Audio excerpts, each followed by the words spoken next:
అంటే ఈ ఇంతకుముందు మాట్లాడుతూ బండి సంజయ్ అనే వ్యక్తి గురించి మాట్లాడినప్పుడు అంటే బండి సంజయ్ కానీ లేదంటే మాధవీలత గారు కానీ వాళ్ళు తీసుకొస్తున్నటువంటి లేవనెత్తుతున్నటువంటి అంశాలు ఏవైతే ఉన్నాయో వాటిని చూస్తే ఇంత మాట్లాడుతున్నటువంటి ఈ సెక్యులర్ వాదులు కానీ కమ్యూనిస్ట్ వాదులు కానీ ఇంకా కాంగ్రెస్ అంటే ముఖ్యంగా వ్యతిరేకిస్తున్నటువంటి మార్వాడిని వ్యతిరేకిస్తున్నటువంటి ఏ ఒక్కరైనా కూడా ఎందుకు గో బ్యాక్ మార్వాడి అన్నటువంటి వీళ్ళ నోర్లు గో బ్యాక్ రోహింగ్యా అనలేకపోయినాయి. రోహింగ్యాలు ఈ దేశంలోకి వచ్చి ఇక్కడ ఉన్నటువంటి హిందూ ఆడపిల్లల్ని ప్రేమ పేరుతో మోసం చేసి వాళ్ళ జీవితాలను నాశనం చేస్తున్నారు అనేది కూడా వాళ్ళు మాట్లాడుతున్నారు.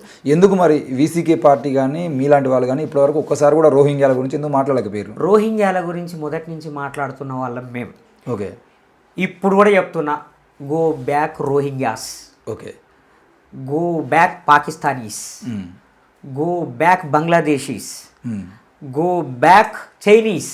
ఓకే, ఓకే, మాకు ఎవరు చుట్టాలు కాదు. వాళ్ళు ఈ దేశం ప్రజలదే, ఈ దేశం బయట నుంచి వచ్చిన వాళ్ళది కాదు. ఓకే, మేము గో బ్యాక్ చైనా అంటున్నాం. ఇప్పుడు నరేంద్ర మోడీ ఏమంటున్నాడు? వెల్కమ్ చైనా అంటున్నాడు. మాకు యూరియా సరిపోవట్లేదని చెప్పి ప్రజలందరూ ఆందోళన చేస్తుంటే చైనా నుంచి రావాల్సిన యూరియా ఇంకా రాలేదు కాబట్టి ఇబ్బందులు ఎదురుతున్నాయి, సంయమనం పాటించమని చెప్పి రఘునందన్ రావు అంటున్నాడు. అంటే చైనాని తీసుకొస్తున్నది ఎవరు? ఆర్ఎస్ఎస్ బీజేపీ వాళ్ళు 12 సంవత్సరాలుగా 13వ నరేంద్ర మోడీ పరిపాలిస్తున్నది. మోర్ దెన్ 5 times ఆయన చైనాకు పోయాడు. చైనా కుక్కలను తిట్టే వీళ్ళు మరి నరేంద్ర మోడీని ఏమని తిడతారు?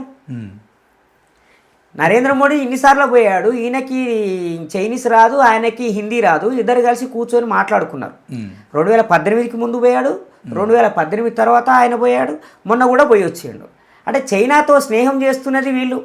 పాకిస్తాన్కి వెళ్ళి బిర్యానీ వచ్చింది వీళ్ళే, పాకిస్తాన్తో స్నేహం చేస్తున్నది కూడా వీళ్ళే, బంగ్లాదేశ్తో స్నేహం చేస్తున్నది వీళ్ళే.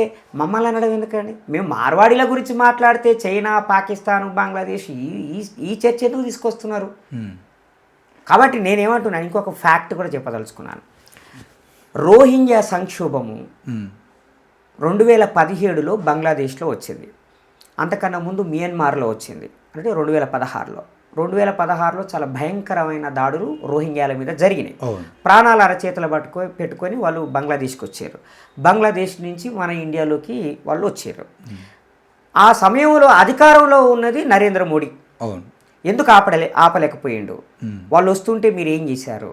వచ్చిన తర్వాత వాళ్ళని వెనక్కి ఎందుకు డిప్లాయ్ చేయలేదు, వెనక్కి పంపించలేదు? వాళ్ళకి ఎందుకు షెల్టర్ ఇచ్చారు? దేశంలో నువ్వేం మాట్లాడుకున్నా నేనేం మాట్లాడుకున్నా కేసులు పెట్టి అరెస్ట్ చేస్తున్నది ఎన్ఐఏ, నేషనల్ ఇన్వెస్టిగేషన్ ఏజెన్సీ. అదేవిధంగా ఎవరేం మాట్లాడుతున్నారో ఏం చేస్తున్నారో ఈ ఇద్దరికి అన్నీ తెలుసు కదా. మరి రోహింగ్యాలు ఎక్కడున్నారో తెలియదా వీళ్ళకి?